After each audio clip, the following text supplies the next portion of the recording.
Well, welcome to Sunday morning. Here we are in a church building. You probably won't be able to go to yours this morning because church buildings are still closed. Congregations aren't allowed to meet. And I know many of you are getting really frustrated about that. But I'm really glad to be in this building. We should be getting back into our buildings, getting the doors open, even if we can't meet as congregations. Letting people come in and pray or ask questions about faith, or come and visit the food bank, or some kind of socially distanced care or question they might want answering. So we definitely need to be involved in doing that, and some great things have happened in the churches while lockdown's taken place. Zoom services are taking off everywhere, internet resources are happening, so that's brilliant. We can thank God for that. Generally speaking, in terms of our place in society, though, the church has been pretty silent, with some exceptions to that. We've closed our doors, we've talked about when we reopen, how we should clean the building and wash our hands, and gosh, as one critic of the church said this week, I came to the church for hope, and all I was offered was health and safety. We have to have a stronger, more vibrant message than that for the world. Surely, if we believe that Christian faith matters, we should believe we're an essential service for the well-being of the nation and for genuine human flourishing. So, here we are in a church building. And the passage of the Bible that I've chosen to talk about this morning, it is from the book of Numbers, a little read Old Testament book. Actually, it's quite an exciting book once you get past all the numbers and the boring names and all that stuff. It's fantastically visionary about the challenges the people of God felt when they were going through their own wilderness wanderings. And for many of us, this feels a bit of a wilderness that we're in at the moment. And the passage is in Numbers chapter 13 and 14. And it's an incredible story about some spies going to look out this land which they're hoping to enter, and the diversity of view that comes back. So some of the spies come back saying, wow, all the fruit in the land, brilliant land, fertile, we should get in there. But we can't. And here's why we don't feel we can. Because the cities are fortified and very large, and the people who live there are powerful, and they even have among them the descendants of Anak. A bit of a historical oddity here, but these guys were known for being massive and muscular. Some of you know the story in the Bible of Goliath of Gath, who was this sort of massive giant. Well, not unlike that, the Anaks were known for pretty heavy-duty guys, and so they were terrifying to the people who went there. So they said, oh my word, they're everywhere, we can't do it. Then Caleb, who went with Joshua, silenced the people before Moses and said, we should go up and take the possession of the land, for we can certainly do it. And then as chapter 14 unfolds, it says, this is a land flowing with milk and honey. Don't rebel against the Lord. Don't be afraid. He is with us. Do not be afraid. So, here are the people of God faced with an amazing open opportunity, but the warning is there's a tough problem in the land.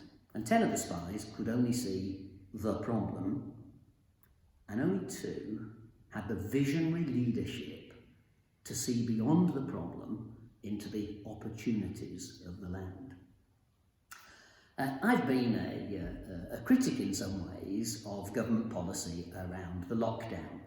It's true that British government, and many of you are watching this in countries around the world, Western governments generally have worked flat out to solve this problem. So no one's doubting their commitment, their energy, their time, all those things to solving this problem. But that doesn't mean that as Christians we ought to be searchers after truth. They might have worked flat out, but are we doing things right? And my fear is, it's sad to say this, that we haven't done many things as God would intend. And part of the central fact of this entering into the land, this seeing only the problem, is to do with what Western governments seem to have, which is a fanatical, single focus on the virus, which, as the Chief Medical Officer continues to say, is pretty mild in the vast majority of people, and it's pretty fatal in a very, very, very small number of people who are elderly and have other comorbidities. Now, of course, that doesn't mean we should ignore them. On the contrary, they should be protected and loved and sheltered and cared for. But the problem is what Bernard Levin, who was a great media commentator in the 20th century, used to talk about SIFs, single issue fanatics. And if you have governments who focus on a single issue, like a giant in the land, and don't see the bigger picture, inevitably you're afraid.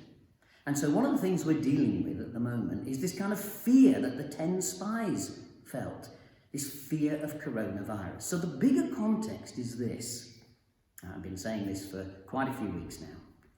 It's a sentence which we ought to take very seriously. The lockdown is taking more lives than the virus. Well, that's a really important truth. Because if we really believe that, then we're going to look at the bigger picture and the opportunities beyond the challenge if we believe that's true. And it seems to me, I want to say this as firmly as I can as a follower of the radical Jesus in the world today. This is the truth, that in the global world, forget the West for a minute, in the global world, lockdown is not simply a bad policy, it is a moral evil. I'm not saying for one moment that the people who introduce lockdown are bad people or morally compromised in some way. I don't think they intend it to be bad. But all the evidence is this, that in the next 10 years, 20 million children worldwide will die because of the Western government decision to lock down. Rape is rampant in East Africa as people are trapped in homes. Particularly this week we had a report of disability issues, of children particularly, who are being abused because they've got nowhere else to go. In India, millions are going to die of starvation as they have no access to food. Did you know that £500 billion a year is sent back from people who've gone to America, Australia, from some of these countries, and they send their earnings back to these poorer countries to support their families? Most of those people are not essential workers, so have no money. So for every worker who has no money in the Western country, a family or a group of families is starving right now in those countries around the world. Some Latin American governments are using it as an excuse for police brutality on the streets. Children are being rounded up and killed to clear off the streets. This is not an invention, it's happening today. And so the implication of lockdown is horrific for the developing world. And even in the Western world, millions are going to be unemployed. 2 million surgeries abandoned for the time being. 200,000 tests a week in the National Health Service not taking place. Cancers undiagnosed. A whole bunch of heart conditions going unreported. The NHS isn't open for business. I have huge numbers of stories coming into me about people who need treatment who are simply not getting it. Now, of course, you might still argue in all this that lockdown is still the right thing to do. Perhaps. But if that's true, shouldn't we be howling loudly on behalf of the poor in this country and overseas as well?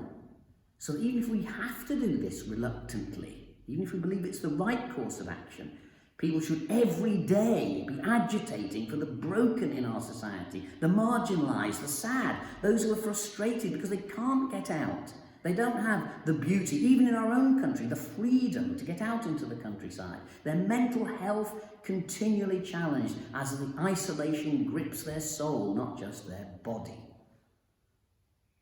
So here we are, Christians on the verge of lockdown opening up, God willing, into a new world of opportunity.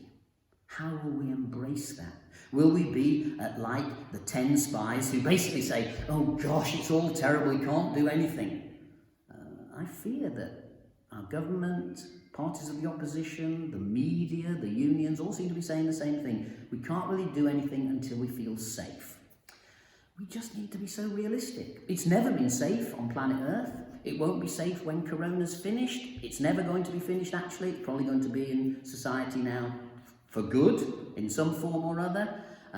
we shouldn't aim for safety.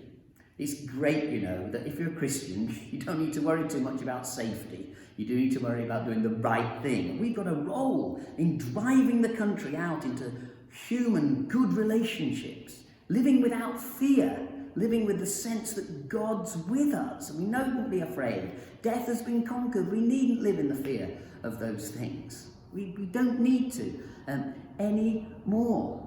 I love the Narnia Chronicles. Some of you read them as children, or you've seen them more recently. Lucy asks about Aslan the lion, the Christ figure. She says, is he safe? And they all laugh and say, no, of course he's not safe, but he is good. And that's our challenge. There is no risk-free way of living. There never was. Western culture has become soft and self-centered. And so we look for security and safety where it cannot be found.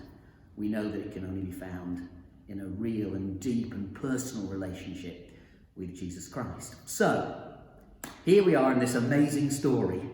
Spies, good and bad. Those who just see the problem and those who see the opportunity. So on this Sunday, as you've taken a few more minutes to listen to this broadcast than the usual 5-minute reflection, I pray that you'll have courage, whatever your views on lockdown are, that as we open up, you'll know the peace of Christ as you engage with neighbours and friends. Be an active Caleb and Joshua. Promote good things. Search out people to help and support. Be part of the solution of creating fresh relationships and bridges together. Do it not recklessly or unwisely, but with courage and with faith. Because I know life is short for all of us, and I want to go down swinging, knowing that I'm a Joshua or a Caleb, and not one of these other miserable spies who just saw the problem. And so today, trapped at home perhaps on your own, maybe a little scared because you're isolating with a health issue, or with perhaps great age, or chomping at the bit to get out, in whatever state you are, be encouraged today about a God who wants us to take the territory, get into the promised land, living as women and men without fear, seeing not just the problem, but the marvellous opportunity that beckons for the church, for the people of God, indeed for all people of goodwill, living without fear and with courage and faith. God bless you.